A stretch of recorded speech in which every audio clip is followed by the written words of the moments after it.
नमस्कार। दिन भर की बड़ी खबरों के विश्लेषण के कार्यक्रम सुनिए सच में आपका स्वागत है। मैं हूं मुकेश कुमार। तो दोस्तों, शुरू करते हैं आज का सुनिए सच।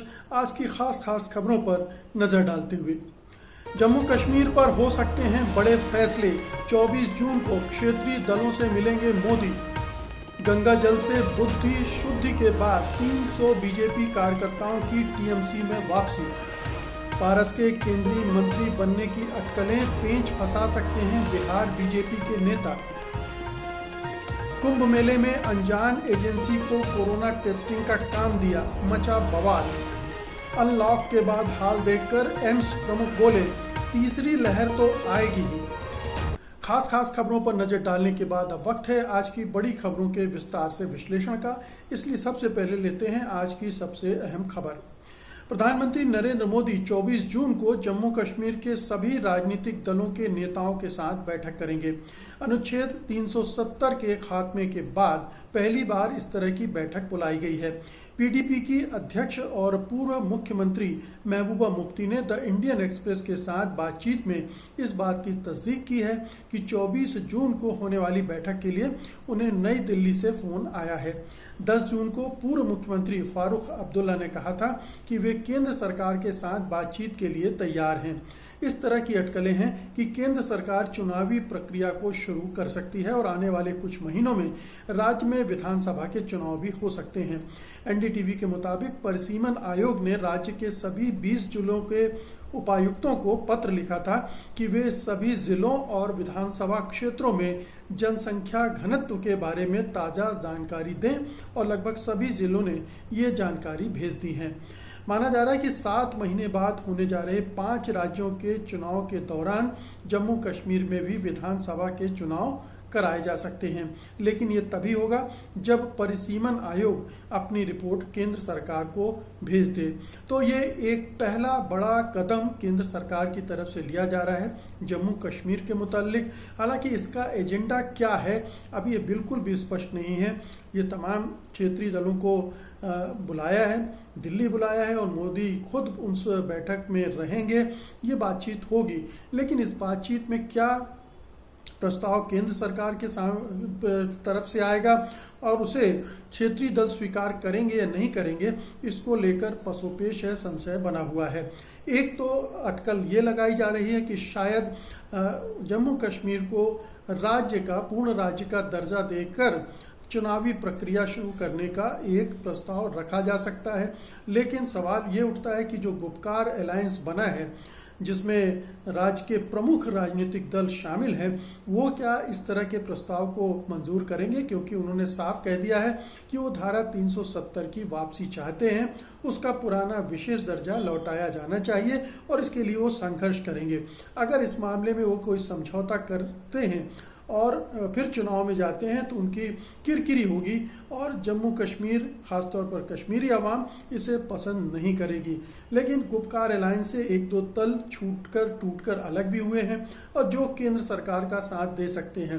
केंद्र सरकार की रणनीति, बीजेपी की रणनीति ये समझ में आ रही है कि किसी तरह से विधानसभा चुनाव करवाए जाए और चूंकि परिसीमन होना है, डिलिमिटेशन होना है, तो उसमें ये उसे उम्मीद है कि जम्मू की जो सीटें हैं वो 6-7 सीटें बढ़ सकती हैं और जिसकी वजह से जम्मू के आधार पर वो जम्मू कश्मीर में अपनी सरकार बनाने में कामयाब हो जाएगी। यानी जम्मू कश्मीर पर पूर्ण नियंत्रण करने के लिए और बाद में जिस तरह के भी फैसले उसके मुतालिक लेने हैं, जिसमें एक बड़ा एजेंडा संघ परिवार का ये रहा है कि वहाँ जो आबादी की बनावट है, डेमोग्राफी है, उसको चेंज कर दिया जाए, तो उस दिशा में सरकार बढ़ना चाहती है।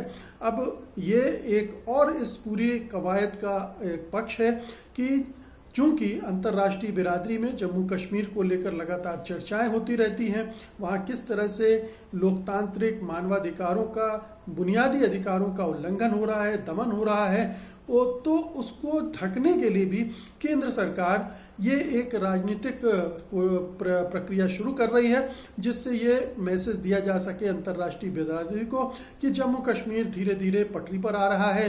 वहाँ राजनीतिक गतिविधियां भी शुरू हो रही हैं, तमाम दल उसमें हिस्सा भी ले रहे हैं। तो केंद्र सरकार का अपना ये एजेंडा बहुत साफ है कि वो जम्मू कश्मीर पर और नियंत्रण करना चाहती है और थोड़ा सा उसके एवज में उसे देना पड़े तो उसकी पहले से उसकी मानसिकता बनी हुई है। वो तो संसद में भी कहा जा चुका है कि राज्य का दर्जा बहाल किया जा सकता है, लेकिन असल मुद्दा जो पूरी कश्मीर घाटी का है, धारा 370 का है, उसमें वहाँ के जो प्रमुख राजनीतिक दल हैं वो क्या स्टैंड लेते हैं, ये देखने वाली बात होगी। क्योंकि अगर वो उनकी साझेदारी इन चुनाव में नहीं होती है जो केंद्र सरकार चाहती है तो मुश्किलें खड़ी हो सकती हैं। अगली खबर लेने के पहले एक गुजारिश करूंगा। गुजारिश ये है कि सत्यहिंदी.com को आपके सहयोग की ज़रूरत है, आर्थिक सहयोग की ज़रूरत है, क्योंकि हम किसी और से, न कारपोरेट से न सरकार से धन लेते हैं। हम अपने दम पर अभी तक चला रहे हैं। ये पत्रकारों की संस्था, ये आप भी जानते हैं। हम चाहते हैं कि हमारी जो आर्थिक ताकत है वो बढ़े आपके सहयोग से, ताकि हम और बेहतर ढंग से आपको खबरें और कंटेंट दे सकें। इसलिए आपसे मेरा निवेदन है कि कृपया सत्य हिंदी की सदस्यता योजना को देखिए और सदस्य बनिए ताकि आर्थिक मदद कर सकें। दूसरी गुजारिश ये है कि सत्य हिंदी का ऐप उपलब्ध है, आप गूगल प्ले स्टोर से भी डाउनलोड कर सकते हैं और इस वीडियो के साथ दिए गए डिस्क्रिप्शन में भी दोनों चीज़ों के लिए लिंक मौजूद हैं, आप उनके जरिए भी ये काम कर सकते हैं। अगली खबर लेते हैं। पश्चिम बंगाल में 300 बीजेपी कार्यकर्ताओं को गंगा जल में शुद्ध करने के बाद टीएमसी में ले लिया गया है। गंगा जल छिड़कने को लेकर टीएमसी नेताओं ने कहा कि इसके पीछे वजह उनके दूषित हो गए दिमागों को साफ करना है, यानी बुद्धि को शुद्ध करना है। ये घटना शुक्रवार की है। बता दें कि बीरभूमि जिले में बानाग्राम में टीएमसी ऑफिस के सामने करीब 300 बीजेपी का समर्थक कार्यकर्ता भूख हड़ताल पर बैठ गए थे। वे सभी कार्यकर्ता टीएमसी में वापस लिए जाने की मांग कर रहे थे। इससे पहले बीरभूमि के इल्लम बाजार इलाके में भी बीजेपी के कार्यकर्ता टीएमसी दफ्तर के सामने वापसी की मांग करते हुए धरना देने लगे थे। इसके बाद 50 कार्यकर्ताओं को टीएमसी में शामिल कर लिया गया था। टीएमसी में शामिल होने के लिए प्रदर्शन करने वाले शोक मंडल का कहना है कि हम टीएमसी में वापस आना चाहते हैं। बीजेपी ज्वाइन करके हमने अपने गांव में विकास के कार्यों को रोक दिया था। बीजेपी की ओर से लगातार विरोध प्रदर्शन के चलते फायदे से ज्यादा हमारा नुकसान हुआ है। हम अपनी मर्जी से वापस लौटना चाहते हैं। बानाग्राम के तृणमूल पंचायत प्रधान तुषार कांति मंडल ने इन सभी कार्यकर्ताओं को टीएमसी का झंडा थमाया। उन्होंने कहा, ये लोग पिछले कई दिनों से हमारी पार्टी ज्वाइन करने के लिए ऑफिस के बाहर धरना दे रहे थे, जिसके बाद पार्टी नेताओं से बात करके इनको पार्टी में शामिल कराया गया है। तो जब से टीएमसी ने लैंडस्लाइड विक्ट्री हासिल की है, चुनाव में बड़े पैमाने पर जीत हासिल की है और बीजेपी सिकुड़ गई है। जो उसने प्रोजेक्ट किया था उसके मुकाबले उसे कम सीटें मिली हैं, हालांकि पहले के मुकाबले फिर भी उसने सफलता हासिल की है, लेकिन उससे बात बनी नहीं है। और कार्यकर्ताओं का और नेताओं का भी बीजेपी से मोह भंग हो गया है, खासतौर पर इसलिए भी कि जिस तरह का चुनाव अभियान बीजेपी के नेताओं ने, प्रधानमंत्री मोदी ने चलाया, उससे बीजेपी की छवि बहुत खराब हो गई है। पूरे बंगाल में उसे एक घटिया पने के नज़र से देखा जा रहा है। और दूसरी बात यह है कि बहुत सारे कार्यकर्ता नेता ये मानते हैं कि चूंकि ममता सरकार है राज्य में, इसलिए उसके साथ रहने में फ़ायदा है, चाहे आर्थिक लाभ हो और दूसरी तरफ संरक्षण का भी मामला है, क्योंकि ममता बनर्जी की पार्टी भी बहुत ही हिंसक गतिविधियों में शामिल रहती है। तो हिंसा और आतंक से बचने के लिए भी वो उस पार्टी में लौटना चाहते हैं। तो ये तृणमूल कांग्रेस के लिए बड़ी अच्छी बात है, लेकिन निश्चित रूप से बीजेपी के लिए ये बहुत ही दुर्भाग्यपूर्ण है, दुखद खबर है कि धीरे धीरे उनकी पार्टी साफ होती जा रही है, कार्यकर्ता भी जा रहे हैं और नेता भी जा रहे हैं। अगली खबर का रुख करते हैं। एलजेपी में टूट के बाद जिस प्रकार अटकलें लगाई जा रही थी, लगभग वैसा ही होता नजर आ रहा है।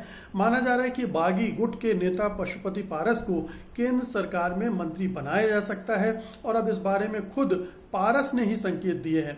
एलजेपी के सांसद पशुपति पारस ने पत्रकारों के साथ बातचीत में कहा है कि जिस दिन वे मंत्री बन जाएंगे, संसदीय दल के नेता के पद से इस्तीफा देकर अपने किसी दूसरे साथी को उसका नेता बना देंगे। इससे उन अटकलों को बल मिल गया है जिनके अनुसार पारस की बीजेपी आलाकमान से डील होने का दावा किया जा रहा था। कहा जा रहा है कि वह इस महीने के अंत में केंद्रीय कैबिनेट के संभावित विस्तार का हिस्सा हो सकते हैं। हालांकि बिहार बीजेपी के नेता पेंच फंसा सकते हैं, क्योंकि पार्टी के वरिष्ठ नेताओं ने आला कमान को सुझाव दिया है कि चिराग पासवान के खिलाफ पशुपति पारस का आंख बंद करके समर्थन गलत ही साबित होगा। एनडीटीवी के मुताबिक बिहार बीजेपी के नेताओं ने एलजेपी में तुरंत एक सर्वे करवाया है, जिसके तहत पार्टी के नेताओं कार्यकर्ताओं के फोन किए गए हैं। इसमें नेताओं कार्यकर्ताओं ने चाचा पशुपति पारस से ज्यादा चिराग पासवान की हिमायत की है।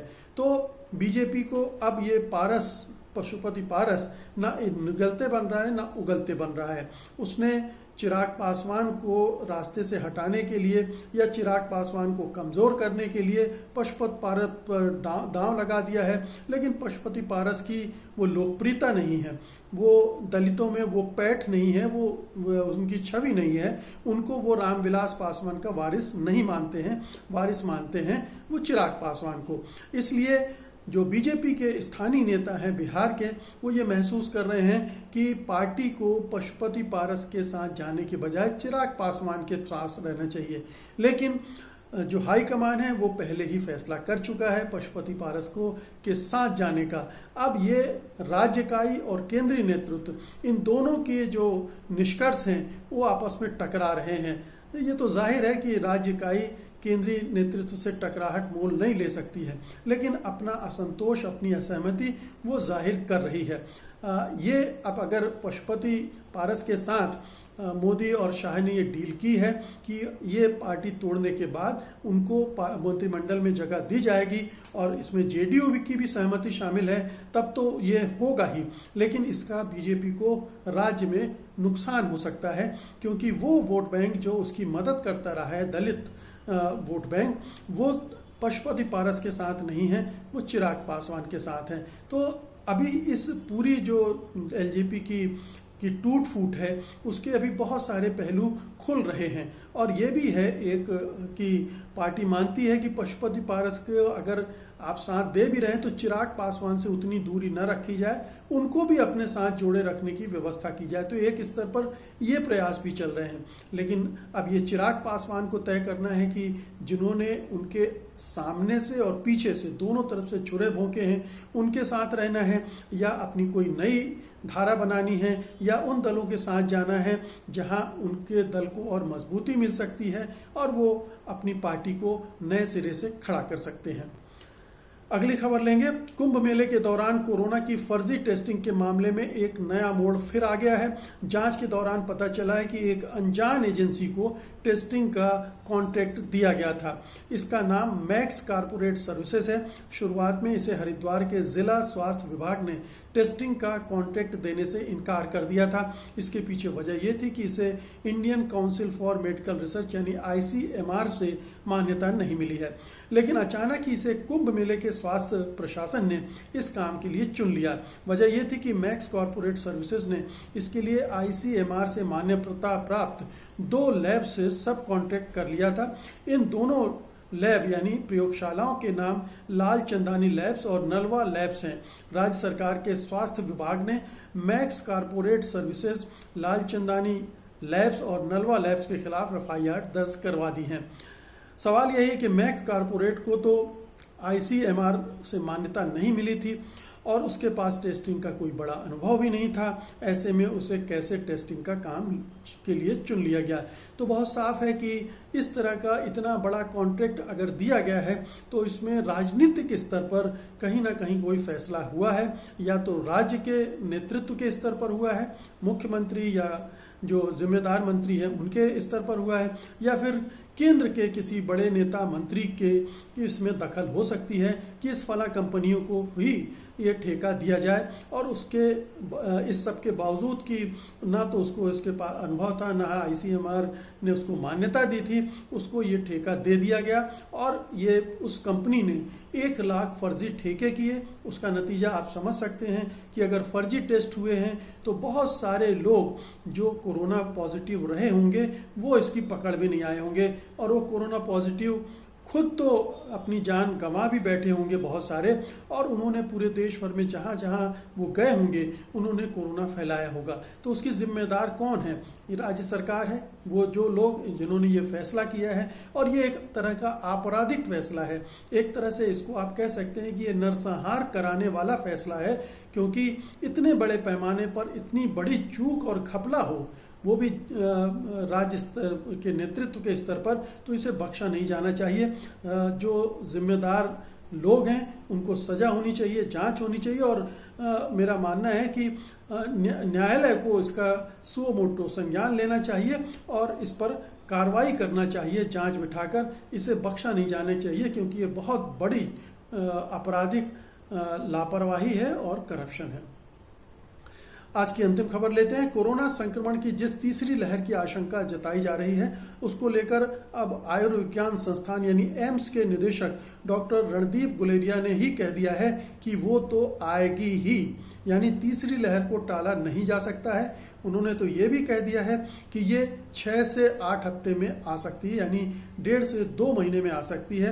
बता दें, अब पॉजिटिव केस कम होने के बाद राज्यों में लॉकडाउन में ढील दी जा रही है और लोग घरों से बाहर निकलने लगे हैं। बाजारों में बढ़ती भीड़ और कोरोना प्रोटोकॉल की उड़ती धज्जियों के मद्देनजर दिल्ली हाईकोर्ट ने अभी एक दिन पहले ही कहा है कि कोरोना प्रोटोकॉल के टूटने से इस महामारी की तीसरी लहर जल्दी ही आ जाएगी और इसकी अनुमति नहीं दी जा सकती। अदालत ने इसे लेकर केंद्र व दिल्ली सरकार को नोटिस जारी किया है और कहा है कि वे अनलॉक को लेकर स्टेटस रिपोर्ट जमा करें। डॉक्टर गुलेरिया का ये बयान इसी संदर्भ में आया है। उन्होंने एनडीटीवी से कहा कि जैसा कि हमने अनलॉक करना शुरू कर दिया है, फिर से कोरोना प्रोटोकॉल की पालना में कमी दिख रही है। उन्होंने कहा, पहली और दूसरी लहर के बीच जो हुआ उससे हमने नहीं सीखा है। फिर से भीड़ बढ़ रही है, लोग इकट्ठे हो रहे हैं, राष्ट्रीय स्तर पर मामलों की संख्या बढ़ने में कुछ समय लगेगा। तीसरी लहर अपरिहार्य है और ये अगले 6 से 8 हफ्ते के भीतर देश में प्रवेश कर सकती है, थोड़ी देर भी हो सकती है। तो एक के बाद एक चेतावनी आ रही है। पहले हाई कोर्ट ने कहा और अब एम्स के डायरेक्टर कह रहे हैं कि जिस तरह से अनलॉक हो रहा है और उसमें प्रोटोकॉल तोड़कर लोगों को बाजारों में इकट्ठे होने की छूट मिल रही है और वो लापरवाह भी हो गए हैं, उनमें इतनी समझदारी भी नहीं आई है इस साल के 1 साल के अनुभव के बाद भी कि कोरोना महामारी सोशल डिस्टेंसिंग अगर ना हो तो फैलती है और जो प्रोटोकॉल है उनको अगर ना पूरा किया जाए तो तेजी से फैलती है। तो वो नौबत फिर से आ रही है और इसीलिए ये आशंका घर कर रही है कि जिसके बारे में ये कहा जा रहा था कि हो सकता है सितंबर अक्टूबर तक आए, वो हो सकता है कि 1-1.5 महीने में ही, यहाँ पर 1.5-2 महीने में ही फिर से हमें कई राज्यों में दिखने लगे। तो जैसे ही अनलॉक हो रहा है वैसे ही कोरोना की तीसरी लहर का खतरा भी बढ़ते जा रहा है। ये चेतने का समय है। केंद्र सरकार को इस पर ध्यान देना चाहिए, राज्य सरकारों को ध्यान देना चाहिए और हम आम लोगों को भी ध्यान देना चाहिए कि हम अपने समाज को, अपने देश को किस दिशा में ढकेल रहे हैं। तो दोस्तों, ये थी आज की खास खबरें और उनका विश्लेषण। उम्मीद है कि आपने इन्हें पसंद किया होगा और आप इस वीडियो को लाइक भी करेंगे और बड़े पैमाने पर शेयर भी करेंगे। अब मुझे अनुमति दीजिए, मैं सोमवार को फिर आऊँगा सोमवार की बड़ी खबरों के साथ उनके विश्लेषण के लिए। तब तक के लिए नमस्कार, जय हिंद। सत्य हिंदी का ऐप डाउनलोड करें गूगल प्ले स्टोर पर।